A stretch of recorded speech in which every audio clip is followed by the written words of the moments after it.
Alright, hello everyone. Welcome to the Test 2 Practice Problem Answers. I want to start off by pointing out, right here at the top, this is only for the mathematical questions, these practice problems. There are going to be conceptual questions as well, so make sure that you are reviewing some of the terms from the study guide. Make some flashcards, make some note cards, test yourself, teach it to a teddy bear. Do some kind of proactive learning more so than just these practice problems. All right. I will be posting the answer key to the isotopes homework on Wednesday, which is the same time that this video should be live. We're gonna get started on this. I had to re-record this because I had a Steam notification, so I don't want that popping up. So our formula for isotopes. Our atomic mass is the mass of the first isotope times the percentage of that isotope plus the mass of isotope 2 times the percentage of isotope 2, etc. That etc. is basically saying if you have more than 2 isotopes, like in the case of lead, you would keep adding them in.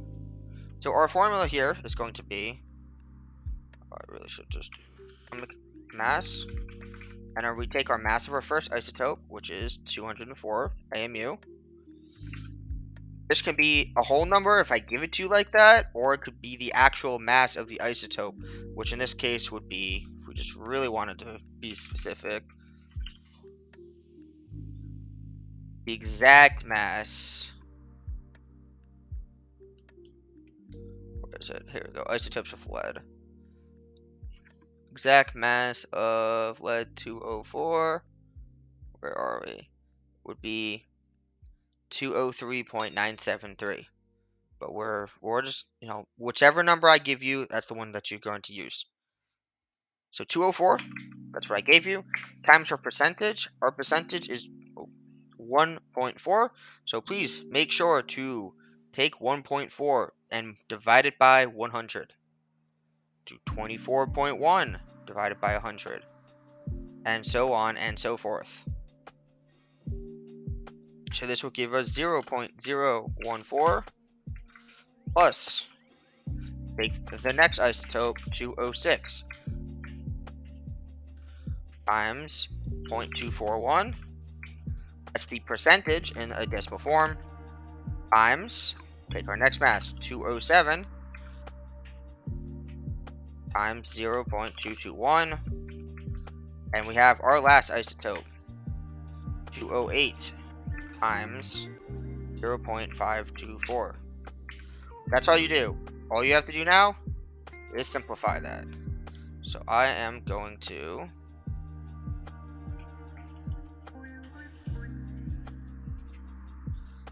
simplify, pull up the calculator here. 204 times, what was it, 0.00414, which is 2.856. Do our next one, 206 times 0.241, 49.646.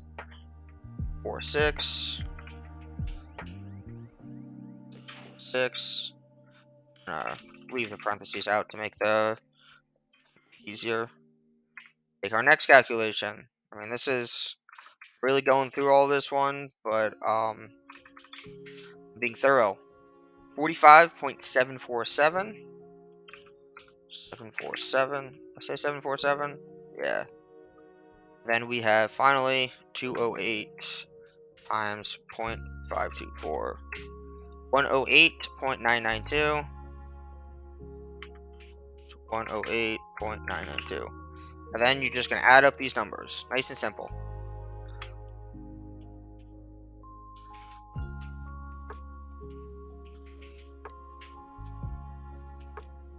6, and you get 207.241. Now, if we actually go to the periodic table, Honestly, I should just have this pinned. You go to lead.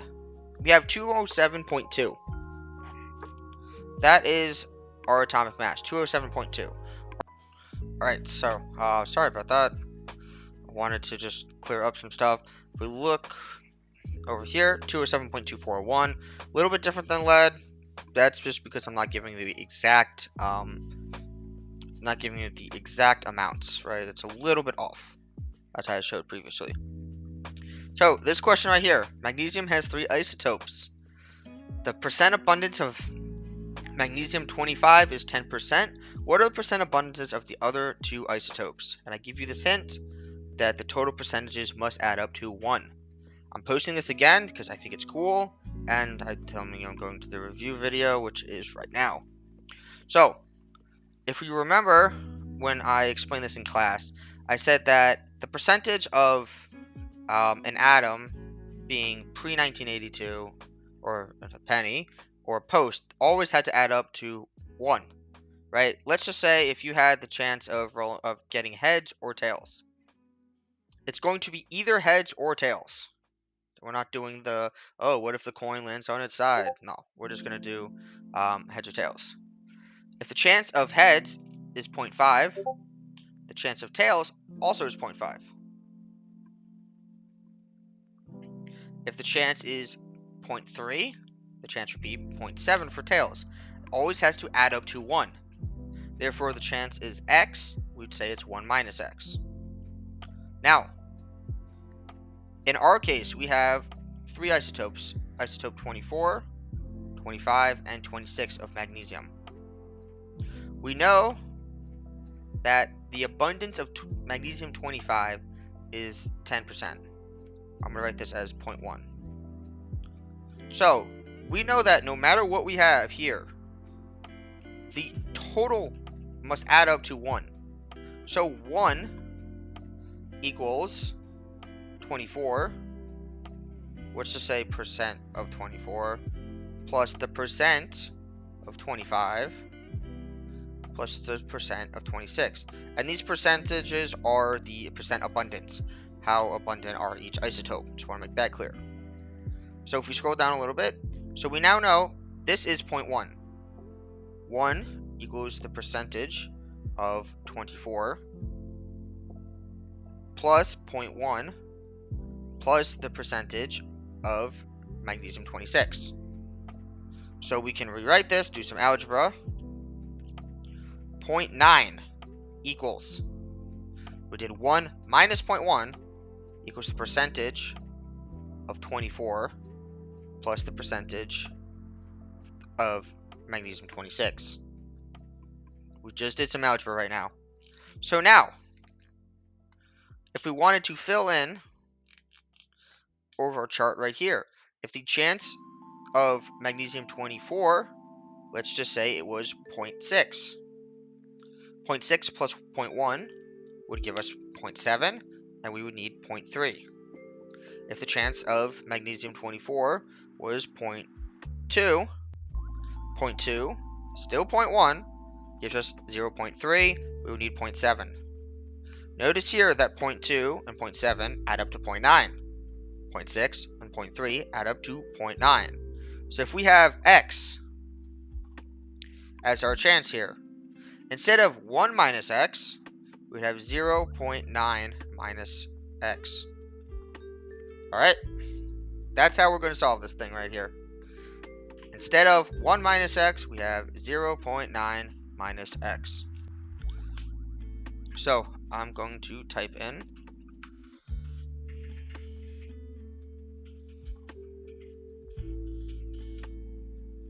we now know that the chance of magnesium 24 is x, and the chance of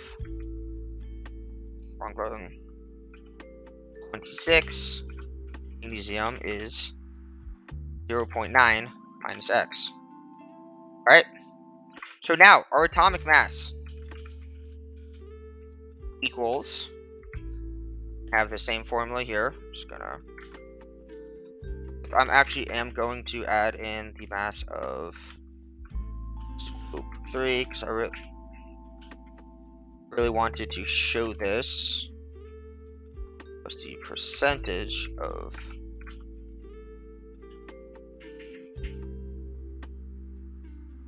X is right in my way.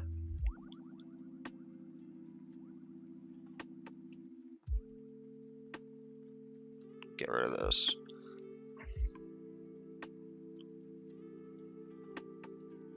What's the percentage of isotope 3?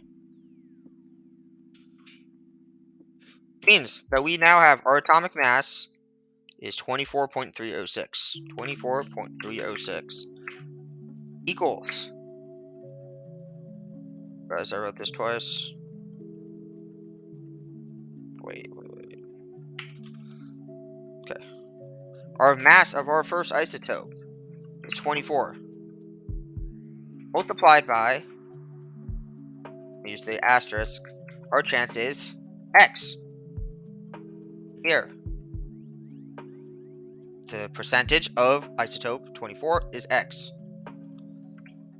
Plus our mass of isotope 25, magnesium 25, multiplied by 0.1. We already know that chance. Plus the mass of magnesium 26 times 0.9 minus X. And now we are going to solve for the rest of this. The first thing I'm going to do, 25 point, well, actually, let me write all this out. Let me start off with this mass. So this is going to give us 24x plus 25 times 0.01. 0.1 equals 2.5 plus, now we have 26.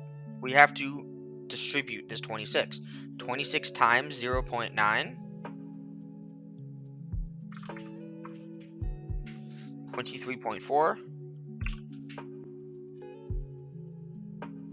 minus 26 times negative x would give us negative 26x. Right? So now we can start to combine our like terms. So I'm going to say 24.306 equals, now we have 24x minus 26x. Now I can actually get rid of these parentheses here. So 24x minus 26x is just negative 2x. We have to add 2.5 plus 23.4. It gives us 25.9. Double check. Now we just subtract from both sides. I'm going to take 24.306 minus 25.9. We get negative 1.594. 1.594 equals negative 2x. And then we're going to divide this number by negative 2. Oh, hold on. Divide this by 2. And you get x equals 0.797. So x equals 0.797. So that's telling us that the percentage of magnesium 24 is about 80%. I want you to give me one decimal place. So I would give us, I would say here, where is our pen tool? So x equals 0.794. This is magnesium 24. Did I say 4 or 7? 7.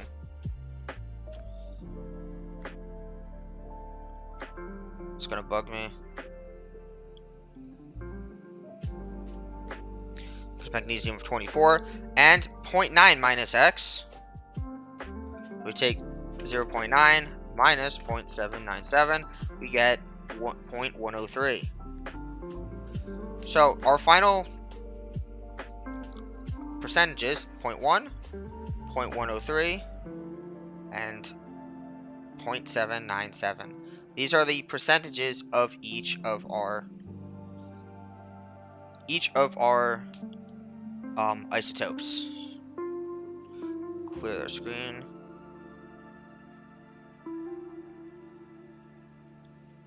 Is this why it was so laggy? Clicks, focus. I don't know, my thing was just so laggy when I wrote with the pen. So, this is the percentage of E4 magnesium.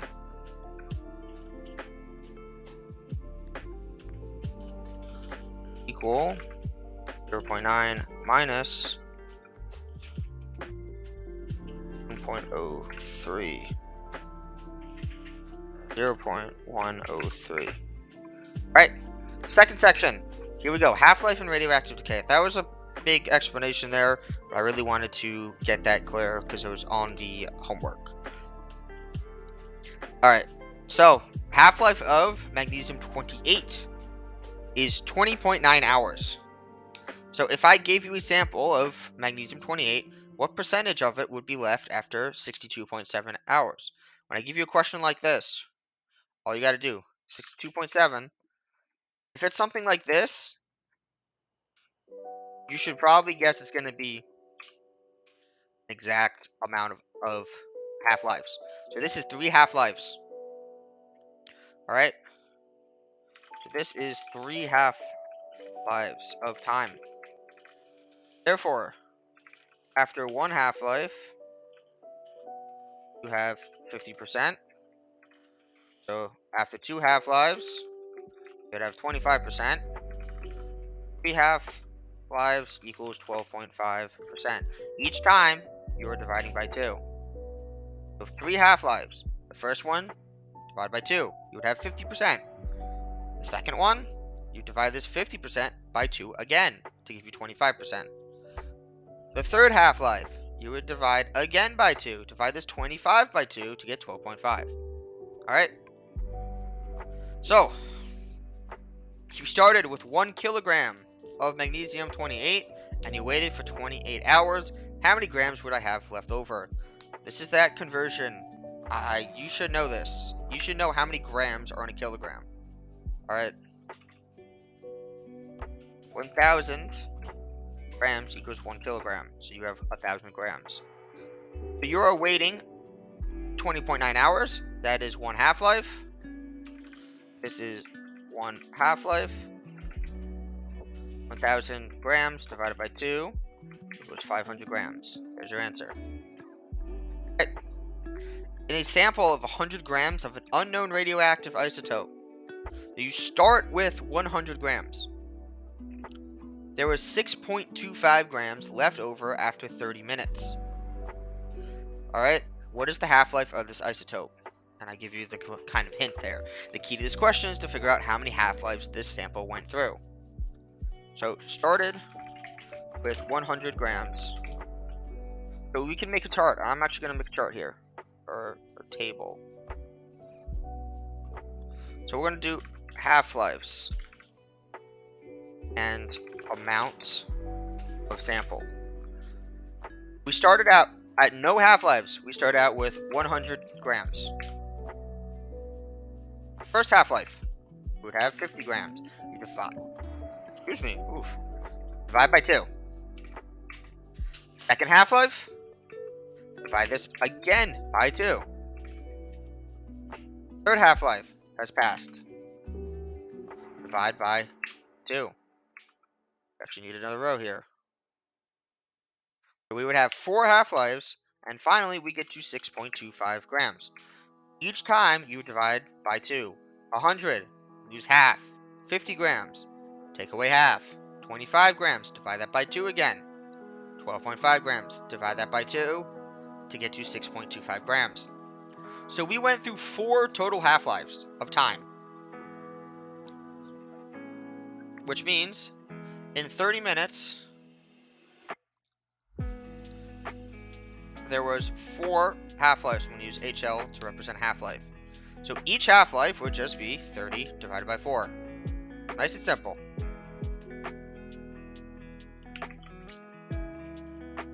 It's 30 divided by 4 equals 7.5 minutes. There's our half-life. Alright. Using the graph below, calculate the half-life of this radioactive isotope. Can I get this back up on the screen? There we go. A little hard to see this, and I apologize for that. I didn't get any good calculations. So the half-life is when there's half left, so 50% right here. So here is how much there is at this line. Now we can see at this point that is 8 minutes. So at 8 minutes, you have 50% of your sample still remaining. Alright, nice and simple. Can I go below this? 8 minutes. There's our answer. I'm going to make this bold, just to show that it is, in fact, the answer. Using this graph, after how many days would there be 15% of the iodine-131 left? Again, we're going to look at our percentages. Here's 10, here's 20. We're going to look for about halfway. Alright, let me just make sure. It's about right here. We're going to go down. Give me your best estimate. Your number, it's between 16 and 24, a lot closer to the 24. I would say, I don't know, let's say it's 21 days. That's my best guess. Alright, if you gave me something that's close to that, you're fine. 21 days, approximately. If you disagreed, right, as long as it's somewhere between, like, 18 and 24, or 18 and 23, you'd be correct on that. Okay? Nuclear equations. I gave you a lot here. I'm going to go through these all right now. So we have 1, 2, 3, 4, and 8. What I'm actually going to do is I'm going to draw a paint document that I can then copy the answers from. So let me get this going on. This is the type of thing where, unfortunately, it is easier to draw in. I also say use a P for a proton and an N for a neutron. You might see this notation. I just want that to be kind of clear what that is. Right, we have our electrons here, where my mouse is, right here. Those are the electrons, which are basically beta particles anyways, and these are the alpha particles, the 4, 2, and the alpha. And you can see the gamma particles, which don't have any mass. Alright, so let's start with number 1. We have I-129, and what I'm actually going to do, I think, is just kind of write in all the answers here for 6, 7, 8. So I'm going to actually do the questions on the screen and then type in the answers in paint kind of afterwards. So if we have I-229 goes into 0, -1, E plus our blank. So we're going to call this X, we're going to call this Y. So we have on our top 129 equals 0 plus X. This is the easiest algebra problem you will ever have. X equals 129. On the bottom, we have 53 equals -1 plus Y. This -1 you must add +1 to each side. So 54 then equals Y. Okay? So let us, I'm going to type this out. Let me get to, there we go. So we have on top 129, and on the bottom we have 54. Now we have this 54 here. This is the amount of protons. This is the number that we need to go to the periodic table and find element 54, which is right here, xenon. That is our element. I'm going to draw this in. Xenon.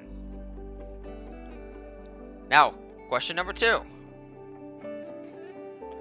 This is the alpha decay of, is that radon or radium? I always get those two mixed up. That is radon.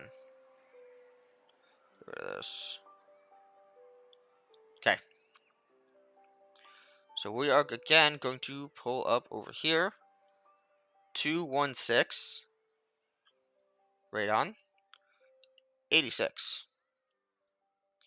goes into 4 alpha 2. This is our alpha particle plus our x and our y. So 216 equals 4. This is a 4 plus x. So all you have to do is subtract 4. X equals 212. On the bottom, 86 equals 2 plus y. You subtract 2 again. 84 equals y. So we go back to over here, 212, and we have 84. We go back to our periodic table. We look for element 84 is polonium. Oh, right here, PO. Oh, let me get back.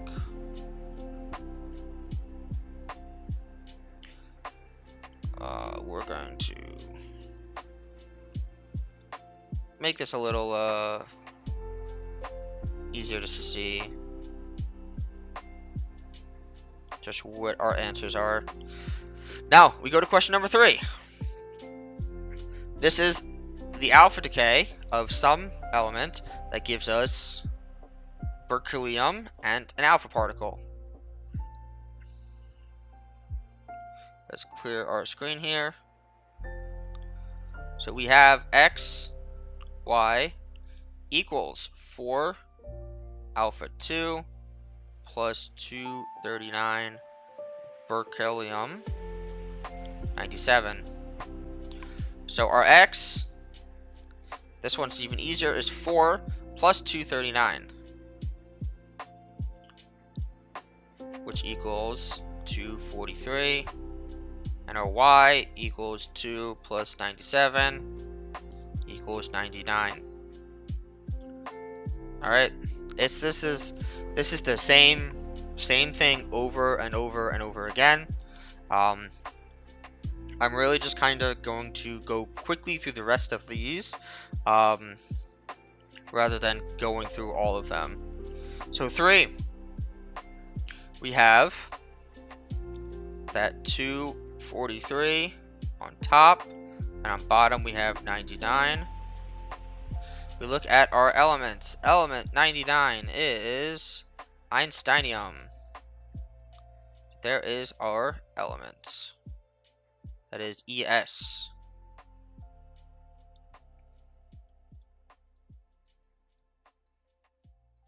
Number 4, we have something going into a beta particle and vanadium 23. On our left, 0 plus 52 means we still have 52. -1 plus 23 gives us 22. Go to our periodic table, look for element number 22. We have titanium. We write in titanium. Number 5. Same type of stuff we've been doing, except this time they don't tell you the proton number for Rutherfordium. You have to look it up yourself. Look for Rutherfordium, RF. That is 104. That's going to be your bottom number. So 255 equals 4 plus blank. You subtract 4. Same stuff we've been doing, and you will get 251. This was 104. 104 minus 2 is 102. Go to our periodic table. Element 102 is nobelium.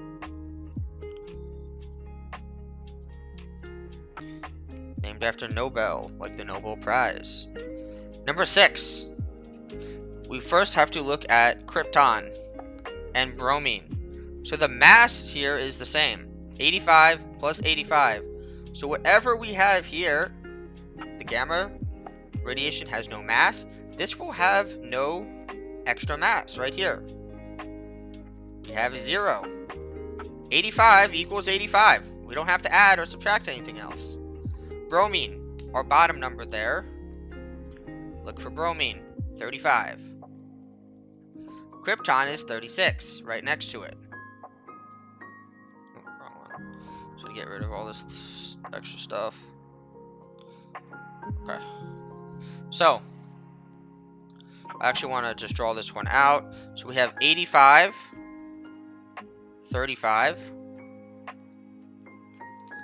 Bromine into, we said it was 0, 85, 36. So the difference, to get from 36 to 35, you have to do minus 1. Now this is our electrons, the same as this stuff right here. I am not going to have you do a question like this. I just don't think it is the fairest. I don't want us to have to memorize, oh, what is the beta particle? But I still wanted to show it just because this sample had that. So our answer, if we get to here, is an electron. Number 7, we have blank plus an electron plus sulfur. So again, we are missing our atomic mass of sulfur. That is 16 protons. So our top number is going to be blank equals 0 plus 32. We could ignore the gamma radiation. 32. Our bottom number, -1 plus 16. That equals 15. And we go to our periodic table, look for element 15, and it is phosphorus. Last but not least, we have just a tiny bit more difficult. I don't think this stuff is really too difficult. We have 257 plus 2 alpha particles and something else. So I'll draw this one out. We have 257 mendelevium, 4 2 alpha plus 4 2 alpha plus x and y. I'm going to draw my y like that so it looks a little bit more clear. 101. So the algebra is still really simple. 257 equals 4 plus 4 plus x. So this is just 257 equals 8 plus x, which means that 249 equals x. Nice and simple. Not that difficult. On the bottom, 101 equals 2 plus 2 plus y. These are 2's, not z's. So this is 4 plus y. So 97 equals y. Nice and simple. So we have 249 and 97. We have 249, 97. Look up element number 97. That is berkelium, right down there. BK. Alright, and then now I am going to copy this and put this into the document for you to have. Alright, moving on. For honors, I'm going to come back to honors similar to what I did in the other video. Similar to what I did in the study guide video. So let's... Oh, that's all. Okay, never mind. My bad. So, for scholars, that is all that I'm expecting of you in terms of calculations. There's still a lot of conceptual stuff here. So please make sure that you are getting through the study guides, going through those PowerPoints, making those flashcards. Alright?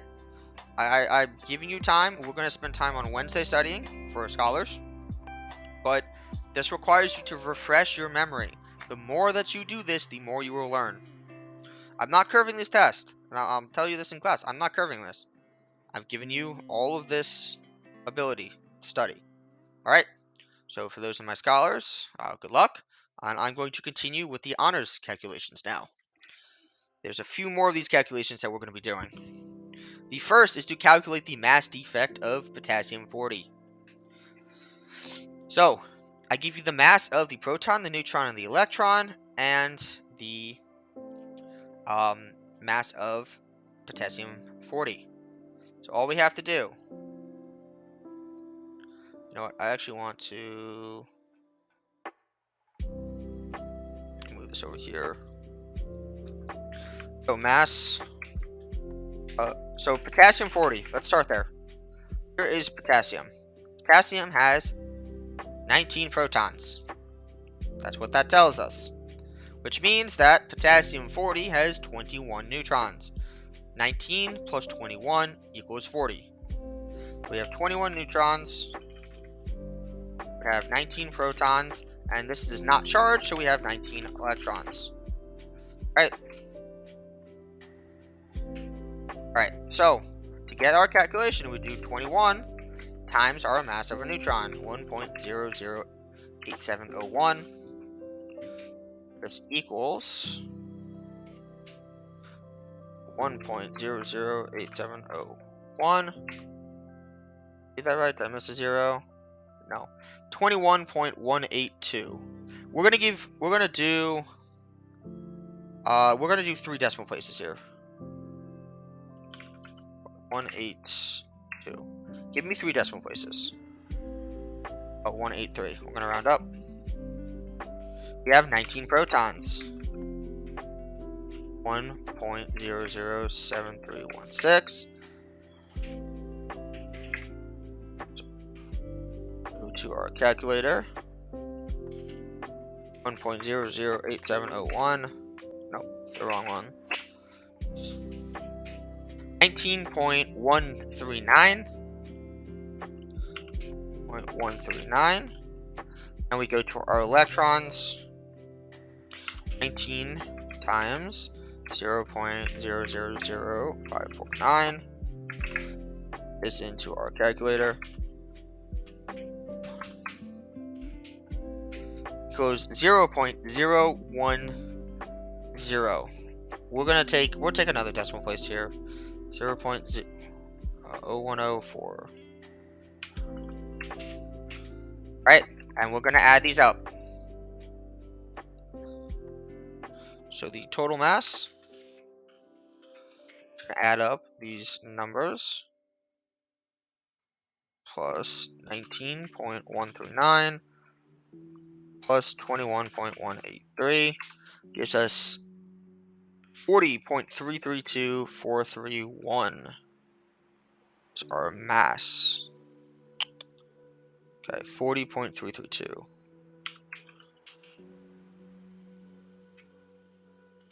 Here is our mass. Alright, so give me one quick second. I'm gonna take a quick water break. Alright, so sorry about that. Need to stay hydrated. So we have our total mass of our constituent particles at 40.332 daltons, and our mass of potassium-40 is this number, 39.964. So we're going to take this number, we're going to subtract 39.964. So our mass defect is 0.368 daltons. So mass defect is 368 daltons. I'm going to bold and underline this. There's our answer. Now, we have to convert this into kilograms to use in Einstein's formula. To get... Oh, I actually want to calculate the mass defect. Convert this into energy. I should actually go and update this. I'm going to be right back. I'm going to go update that in the actual question. Okay, so that has been updated. Let me just put the joules here. So we have our mass defect. Now we have to convert this from daltons into kilograms. Alright? So first thing we're going to do, I'm going to set up our favorite conversions. So we start out with 0.368 Daltons times 1 Dalton equals 1.661 times 10 to the negative 27th kilograms. Now, you are going to need to know how to do this on a calculator. This is a skill that you will have to do time and time and time again throughout this class. We're going to be dealing with something like this, very, very small numbers. We'll be dealing with very, very large numbers. This is something you're going to need to know. Our very next chapter is going to use this same ability. That's why I'm teaching it now. You have to use this functionally. Now, I'm going to pull up the TI, where's the 30X online. This is the best one that I have found for an online. I'm actually going to ignore the ads, just because this one has the E right here, which makes stuff really easy. I'm going to actually post this into the question over here, and while I'm at it, I'll post it into our document here, just as a way in case you don't have one of these calculators at home. All right. So with that being said, let's get back to this. So I actually just want to copy and paste this. I'm gonna put this into here.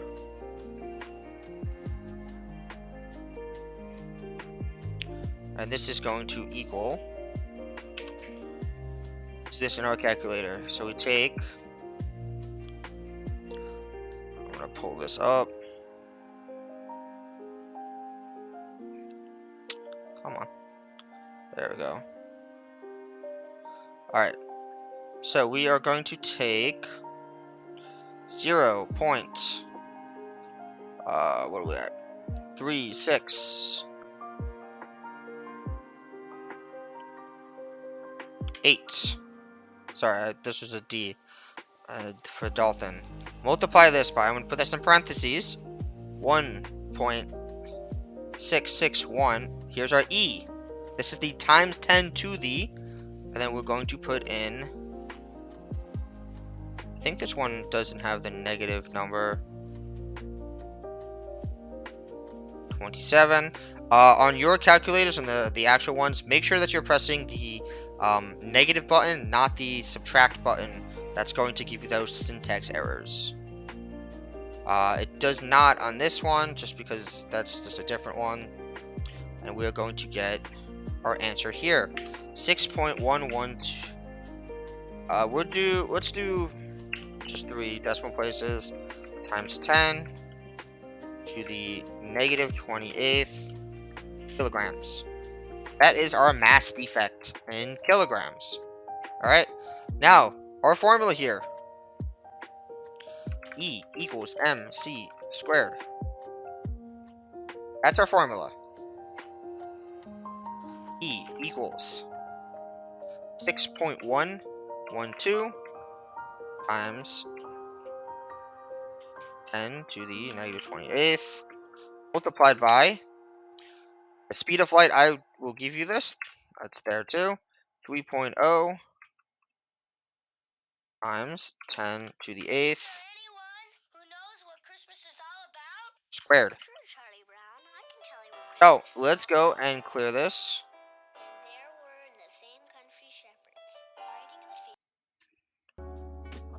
I'm not feeling the Peanuts music, sorry. We take 3.0 E8, right? Oh.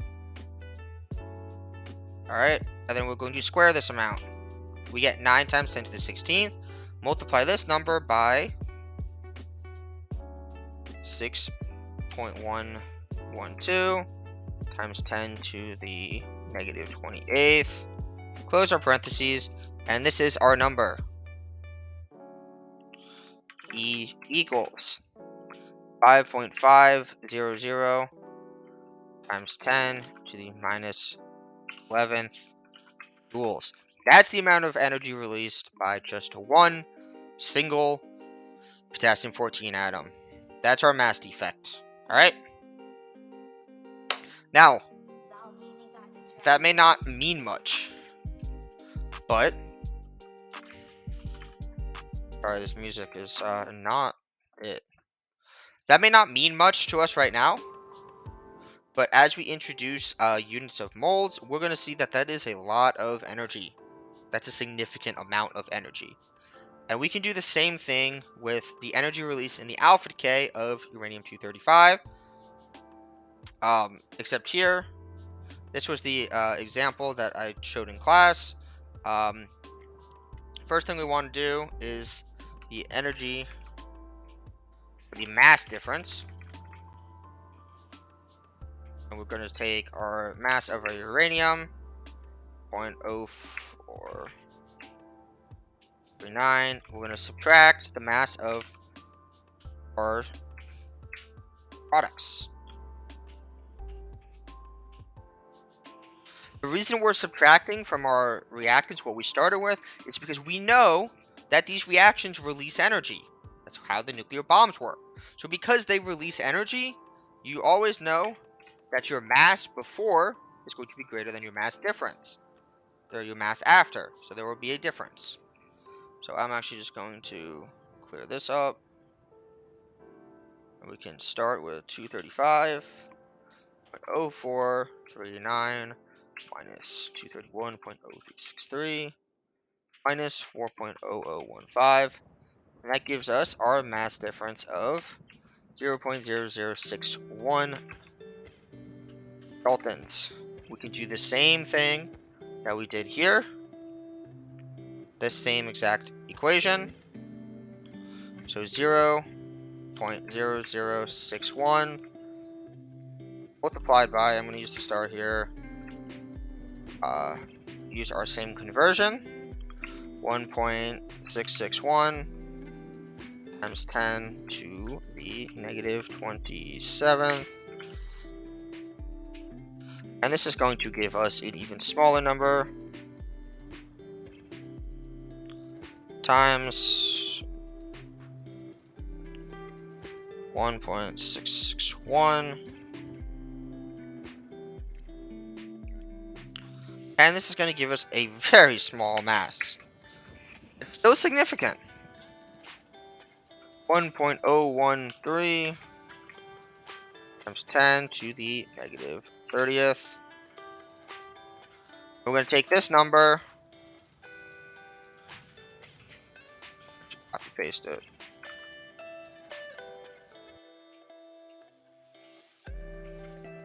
multiplied by our number here. As we saw, was 9 times 10 to the 16th. So I'm just going to skip that part.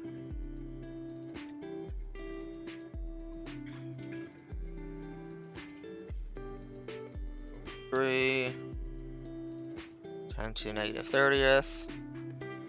And this gives us this amount of energy.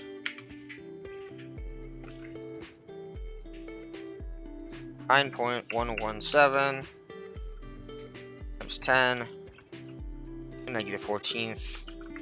So this may not seem like a lot of energy, but if you were to really put this into an alpha particle, this amount of energy is enough to make an alpha particle go incredibly fast. And as we're probably going to see on our exam, I'm going to try to do this type of equation, but with nuclear fission, and we're really going to see that's where the big energy is released. That's how nuclear bombs have so much energy. Alright, so this is just really a bunch of plug and chugging. Plug in the calculator, but I want this to be a skill that we do now, because we are going to be using this type of this E stuff a lot. I know for a fact we're going to see it in our next chapter. Alright, so the half-life of 231 thorium is 25.51 hours. This is the decay product from this alpha decay right here. First, I want you to convert this amount into days. It's easier to kind of rectify with how many days something takes, rather than, oh, this will take, 200 hours. our frame of reference is better with days when it comes to something like that. So this is really just, there's 24 hours in a day. You would take 25.51, divide that by 24. You could set up the equation there. I'm just going to do this here. This is another, unit conversion. 1.06, we'll say 1.063 days. We'll use that number. Add the 3 decimal places. All right. Now, I want you to calculate the decay constant K for thorium-231 using the days. If you use the hours, you will get a different result, but then your result will be in hours. That's why I want to keep this in days. So, how do we do this? So, here is our formula. N equals N naught times e to the negative kt. If you are to Google it, you might see this as a lambda, but we're going to use k. K for constant. I'm going to deal with a lot of constants this year. So, I talked about this in the study guide, the video, if you made it through that. But this n over n naught equals e to the negative kt. All we did was divide by n naught, the initial amount. This quantity right here is the percentage. That's how much percentage is left. So at 1 half-life, your percentage will be 50%.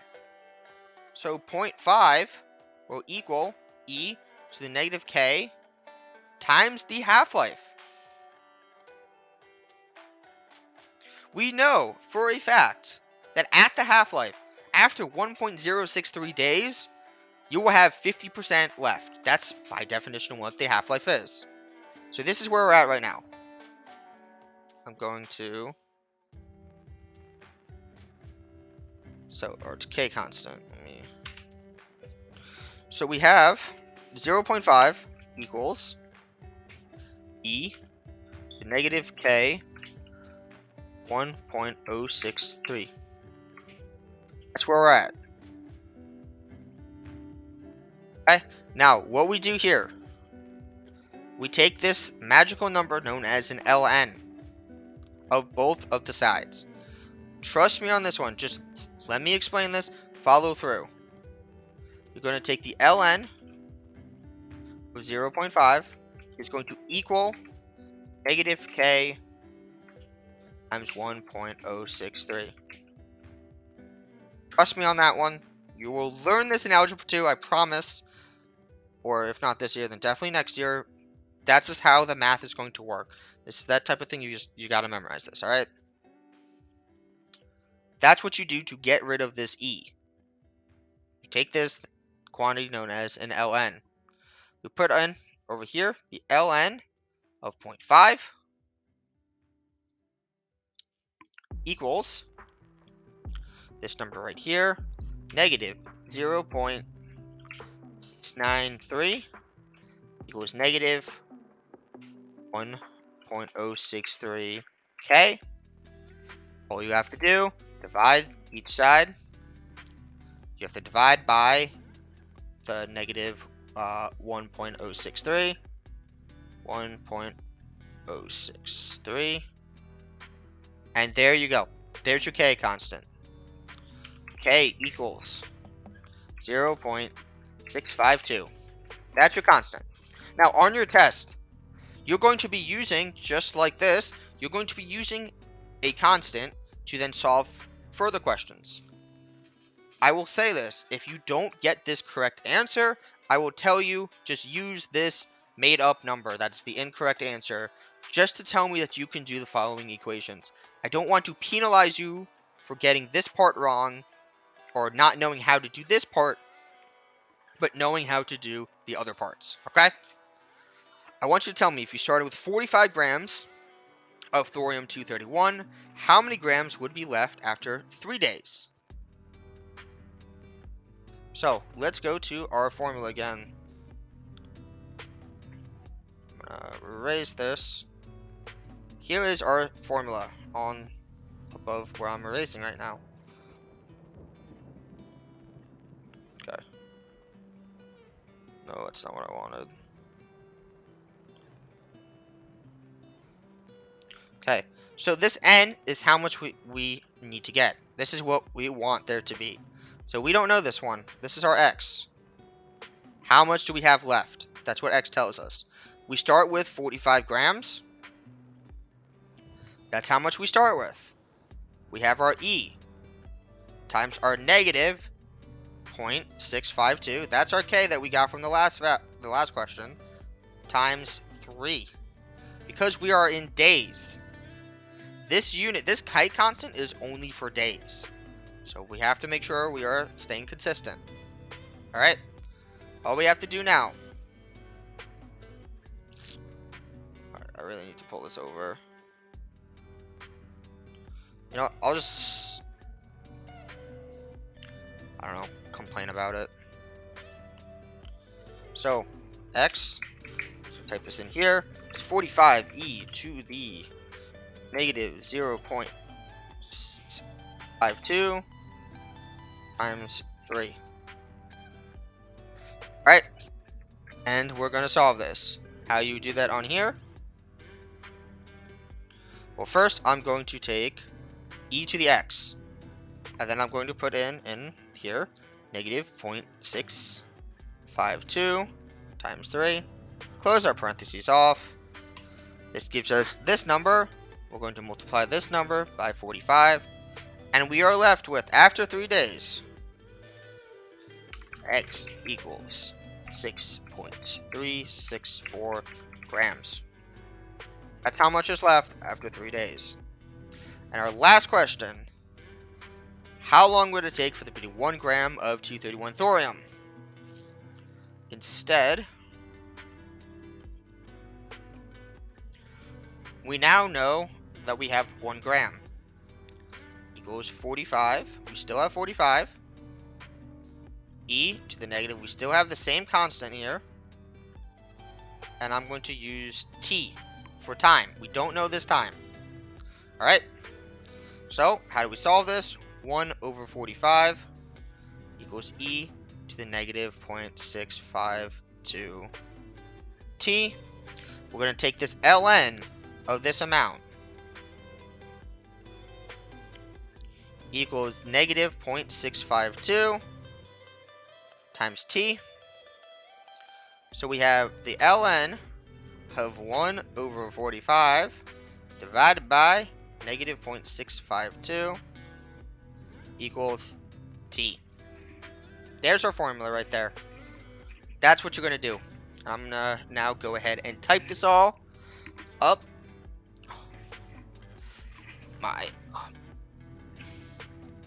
Okay, and we are back after I have finished typing all this up. Here is her formula. It's a lot. Be careful with the parentheses, please. It's not easy to type some of this stuff up. Just that's the way it is. So let's actually do this math here. Let's clear all this out. So let's take the ln of 1 divided by 45. That gives us this number. And then we divide this number by negative, what is it? Negative 0.652. No, not that. We get our answer, 5.838 days. 5.838 days. That's how long it would take for there to be 1 gram left. Alright, I know this was a lot to take in. We're going to review this in class on Thursday. But, you know, this is marking period 2. We're speeding things up. Alright, so that's all for me. I will see you next time.